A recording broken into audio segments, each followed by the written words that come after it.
దాదాపుగా corona time నుంచి బాగా పరిచయం సోదరుడు ప్రాంతానికి వచ్చి 7 స్కూళ్లను దత్తత తీసుకొని ఆ స్కూల్లో పిల్లలకు ఇలాంటి పిల్లలకు పోషకాహార పదార్థాలు మంచి ఫుడ్ తర్వాత బుక్స్ తర్వాత అన్ని ఇస్తూ స్కూళ్ళను కూడా దత్తత తీసుకొని నడిపిస్తున్నారు. స్కూల్ హెల్పింగ్ చిల్డ్రన్స్ ద్వారా మరి దాదాపు 7 స్కూళ్ళను దత్తత తీసుకొని ఈ రకంగా నడిపిస్తా ఉన్నారు. దయచేసి మంచి మనసు ఉన్నటువంటి వాళ్ళు మనం కోట్లు సంపాదిస్తాం, ఏది కూడా మనతో రాదు.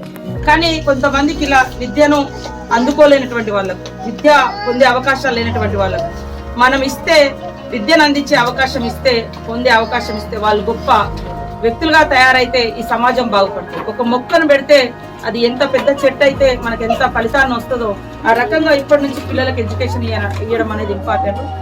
పీపుల్ హెల్పింగ్ చిల్డ్రన్ నుంచి సంతోష్ అండ్ వారి టీము దాదాపుగా 1-2 ఇయర్స్ నుంచి మాకు ఈ ఏరియాలో అనేక స్కూల్స్ రన్ చేస్తూ పిల్లలకు కావాల్సినటువంటి తిండి పదార్థాలు, పుస్తకాలు, తర్వాత ఎడ్యుకేషన్ ఇచ్చేటువంటి వాలంటీర్స్ నియమించి టోటల్ వాళ్ళు ఖర్చంతా భరిస్తూ ఈ రకంగా హెల్ప్ చేస్తున్నందుకు వారికి ప్రత్యేకంగా ధన్యవాదాలు.